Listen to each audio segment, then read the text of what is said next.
सुप्रभात। मैं हूँ जगेंद्र राणा। जन्म मरण के बंधन से छुटकारा, जन्म मरण के बंधन से छुटकारा, यह है हमारी आज की आध्यात्मिक चर्चा का विषय। देखिए, संतमत सत्संग और अभ्यास के द्वारा अभ्यासियों के मन के घाट को बदलकर सूरत के घाट पर लाता है और मन के चंचल जीवन के बदले सूरत के जीवन का संस्कार एवं अधिकार प्रदान करता है। तो साधक को जिन साधना सूत्रों का पालन करना चाहिए वह है सतगुरु, सत्संग और सतनाम। सतगुरु की सेवा साधना करनी चाहिए, सत्संग में श्रद्धा भाव रखना चाहिए और सतनाम से प्रेम करना चाहिए। तो सतगुरु बाहरी नर रूप यानी सत्संग की सेवा, भक्ति, प्रेम आवश्यक है। ये तीनों बातें मुख्य हैं, सेवा, भक्ति और प्रेम। फिर आता सत्संग। नर रूप सत्संग का बाह्य सत्संग परम आवश्यक है। यानी सत्संग के विधि, सत्संग की ओर एकटक ध्यान से देखना चाहिए, सतगुरु की वाणी को गौर से सुनना चाहिए, सतगुरु की वाणी का मनन करना चाहिए, सतगुरु के निध्यासन, निधिध्यासन का मतलब सतगुरु के उपदेशों को अमल में लाना एवं तद्रूप हो जाना। यानी सत्संग में ये चारों बातें प्रमुख हैं। फिर आता है सतनाम। अब सत्संग के, सतगुरु के सत्संग से मन के भ्रम एवं वहम दूर हो जाता है। जन्म जन्मांतर की गांठें ढीली पड़ जाती है, बुद्धि निश्चयात्मक हो जाती है। संशयात्मक बुद्धि सतगुरु के सत्संग से निश्चयात्मक हो जाती है। तब सतगुरु नामदान की बख्शीश देते, अर्थात उपदेश देते। तो ये अंतर साधर करने की युक्ति है। ऐसे ही संत मत में सहज योग या सूरत शब्द योग कहते हैं, सूरत प्रकाश योग या सूरत नाम योग कहते हैं। इसी तरह सूरत शब्द योग को आंतरिक सत्संग कहते हैं। तो ये सतगुरु की दया पर निर्भर है। वर्तमान जन्म में शिष्य का सतगुरु में पूर्ण समर्पण होना, अन्यथा मन में आया कि शिकंजी निकलने कठिन नहीं है, संभव है। तो उसके बाद शिष्य को लगन से सूरत शब्द की कमाई करना है। इस साधन में 5 बातों की दरकार है। पहला, सतगुरु में दृढ़ सिद्धा विश्वास का होना। दूसरा, साधन के लिए एक निश्चित स्थान होना चाहिए। तीसरे, साधन के लिए निश्चित समय होना चाहिए। चौथे, साधन के लिए निश्चित अवधि नहीं होनी चाहिए। यानी साधना यदि 15 मिनट रोज करते हो तो साधना तो किसी दिन 10 मिनट नहीं, पर समय समय साधना की अवधि बढ़ाना भी चाहिए। चलते फिरते भी साधना होनी चाहिए। जब घर के बाहर हों, पैदल चलते, गाड़ी में, ट्रेन में, बस में, हर कहीं नाम का स्मरण करते रहना चाहिए। उठे बैठे खड़े उताने, कहे कबीर हम उसी ठिकाने। उठे बैठे खड़े उताने, कहे कबीर हम उसी ठिकाने। तो साधन की जो मुद्रा है साधना की, 3 बंद, यानी आँख बंद, कान बंद, मुँह बंद, अर्थात जबान बंद, होठ बंद। तो 3 बंद लगाए कर सुन अनहद टंको, नानक सुन समाधि में नहीं सांझ नहीं हो। यानी साधना का जो आसन है वो कुटासन से बैठना सरल विधि है। ये प्राप्त का अवस्था है साधना की। इस आसन से अधिक समय साधना में नहीं बैठ सकते। जब साधना में संतर का रस मिलने लगेगा तो साधक घंटे, 1.5-2 घंटे साधना में बैठना चाहेगा। उस हालत में साधक को कुटासन से अधिक समय बैठने में कष्ट हो सकता है। तो उसके लिए लकड़ी का एक टेका अथवा सहारा बनवा लेना चाहिए। पर साधक को कुटासन के बजाय आराम से पालथी मार कर टेका का सहारा साधन करना चाहिए। सर पर हल्की से चादर या ओढ़नी डाल लेनी चाहिए। कबीर साहब के एक पंक्ति का भजन है कि सखी हो साई मिलन हम जैवे, मुख पर डाल चदरिया ना। तो साधना अवस्था में अंतर्गति यानी 3 प्रक्रिया, सुमरन, ध्यान, भजन। सुमरन नाम का, कौन सा नाम?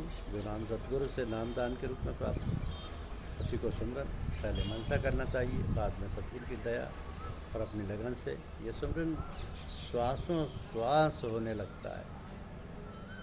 श्वास श्वास पर राम कह वृथा श्वास मत खो, ना जाने यही श्वास का फिर रावण हो न हो। तो सुमरन मन को एकाग्र करने के लिए होता है।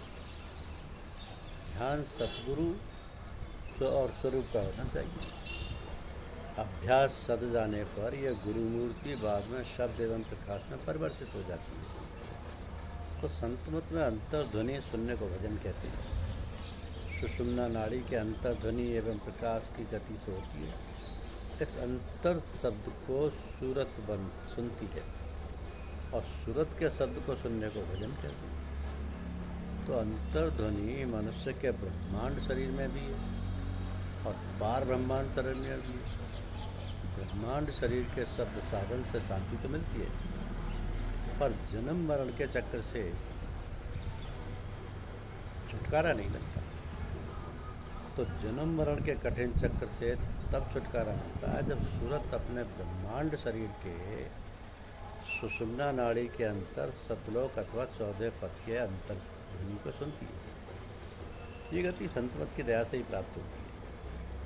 तो भूमध्य सुषुम्ना नाड़ी सूरत शब्द प्रकाश नाम, यानी भूमध्य दोनों बाहों के बीच में एक चक्र है। अब दोनों बाहों के बीच में यह एक चक्र है, इसी को भूमध्य कहते हैं। यह मनुष्य के पिंड शरीर और ब्रह्मांड शरीर का संधि स्थल है और यही भूमध्य चक्र साधक के लिए शरीर से निकलकर अपने ब्रह्मांड शरीर में जाने के लिए प्रवेश द्वार है। इसलिए भूमध्य चक्र को ब्रह्मांड शरीर का प्रथम द्वार कहते हैं। अगर भूमध्य चक्र के कई नाम, तीसरा तिल, शिवनेत्र, रुद्राक्ष, अंजना चक्र। ये भूमध्य चक्र बड़ा महत्वपूर्ण है। ये प्रथम देहरी यानी द्वार है कालपुरुष।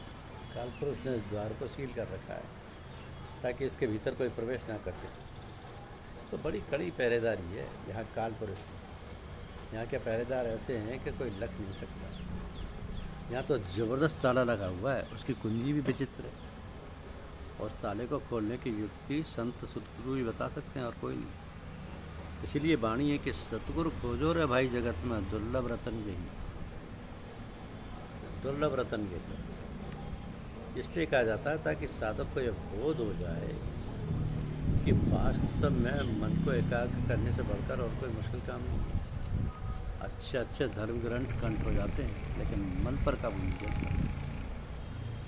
पढ़ना लिखना चातुरी यह तो बात सहज, गगन चढ़न मन बस करन यह तो है मुश्किल। कंचन तजना सहज है, सहज प्रिया का नेक, मान बढ़ाई ईर्ष्या दुर्लभ तजनी। तो इस बात का एहसास कर लीजिए कि दुनिया में बड़े से बड़े काम आदमी कर लेता है और कर सकता है। क्या नहीं कर सकता? मन को वश में नहीं कर सकता। तो जब मन को मनुष्य वश में नहीं कर सकता तो सूरत शब्द व प्रकाश में जाएगी कैसे? बात यहाँ है। लिखना पढ़ना चतुराई, कंचन तज देना, स्त्री का स्नेह भी कोई विरक्त और मति भी छोड़ सकता है। राजपाट भी राजा भरतरी ने छोड़ दिया, राजा गोपीचंद ने भी छोड़ दिया, मगर जिस व्यक्ति ने ये सब माया मोह छोड़ दिया, क्या उस व्रत का अपने मन पर काबू हो गया? क्या उस व्रत पुरुष ने मति धीर ने मन को जीत लिया? क्या वह मन से अमन की स्थिति में आ गया? वह भी व्रत मन पर काबू नहीं पा सकता। इसका प्रमाण कीजिए। ऋषि विश्वामित्र ने गहन वन में जाकर 1000 वर्ष तपस्या की। देवराज इंद्र को भय हुआ कि तब्बल से ये ऋषि हमारी गद्दी ले लेंगे। बस उन्होंने स्वर्ग से एक अप्सरा भेजी। मेनका आई और ऋषि विश्वामित्र को फांस दिया। विश्वामित्र मेनका के रूप रावण ने फंस गए, संभोग किया। शकुंतला पैदा हुई। तो बताइए वो 1000 वर्ष का तब का क्या नतीजा निकला? पश्चाताप और निराशा।